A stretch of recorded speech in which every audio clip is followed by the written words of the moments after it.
Okay, that was for Senator Chris Van Hollen, downplaying the violent MS-13 gang, admitting he didn't ask Garcia if he's a member of that gang, but then he tried to say he flew there to take his story. What story? And that was Patty Morin, the mother of Rachel Morin, saying he never reached out to them or the family of murder victim Kayla Hamilton. They are his constituents. Both were brutally murdered by illegal aliens. And that was Board Czar Tom Hollen basically saying this is not about legal migration, this is about crime. Joining us now, the sheriff who worked both of those murder cases.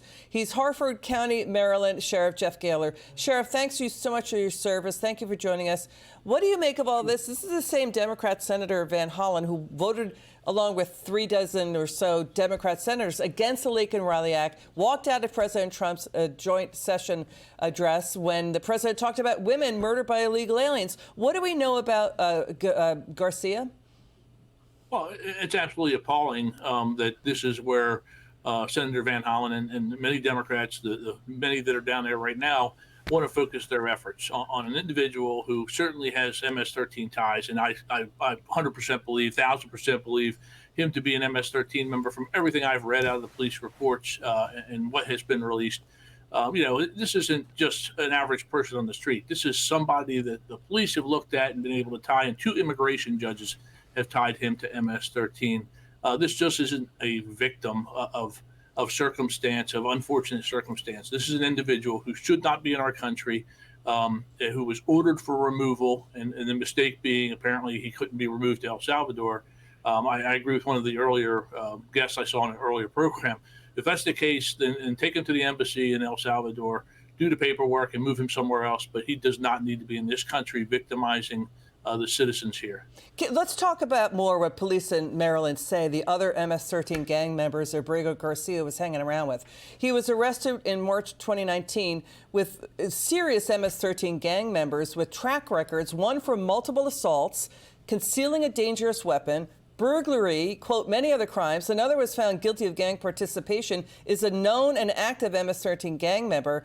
And, you know, MS-13 gang members are only allowed to hang around with other members or prospective members, right? Yes, and there was also a confidential informant who named him as an MS-13 member, listed in some of the police reports that have been released, some of the investigative reports that have been released. And again, 2 immigration judges also apparently found for the same thing that he has those ties, as a member. Membership thing is they're not going to put it on their back. Well, they put it on their tattoos, but they're not going to advertise that they are. And the fact that Senator Van Hollen, I had just heard it from you a couple minutes ago, didn't even bother to ask. He went all the way down there to visit an individual who's accused of being an MS-13 member, who we know who is. And he goes down there and doesn't even bring that up.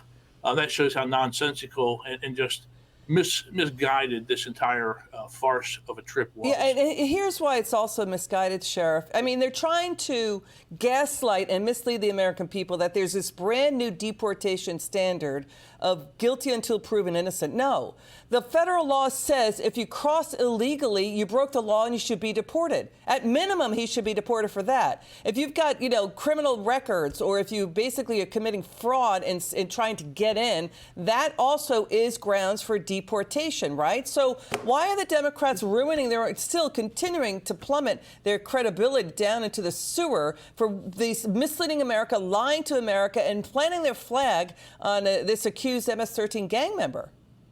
It makes absolutely no sense to me. And I think you saw in President Trump's overwhelming victory, that immigration was a large part of it.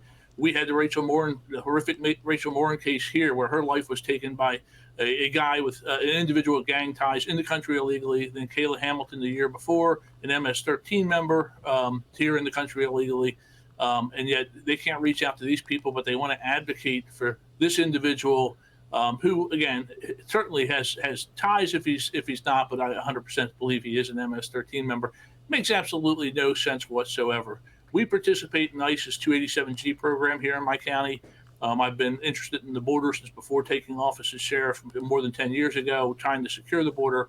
President Trump's done a great job with it, but people are deported because of getting arrested. They're in the country illegally committing that crime, and they commit other violations. They don't need to be convicted in a court of law for a rape or a robbery if ICE decides they want to deport them. So, final question. Talk to us about the crimes MS-13 has been found to be guilty of. It includes dismemberment, right? Rape, assault, murder. Yeah, they are a gang known for horrific violence over the last 40, 50 years. This isn't something new. MS-13 has been recognized. I said it earlier in an interview. This is like saying that gravity holds us to the earth. MS-13 is a violent street gang. No one wants to argue that point. And yet we have Democrats who want to go down there and advocate and bring someone with MS-13 ties back here to our communities. This is why I got into the ISIS 287G program, to make sure I don't have to open my jail door to this kind of person who poses a threat to national security or public safety.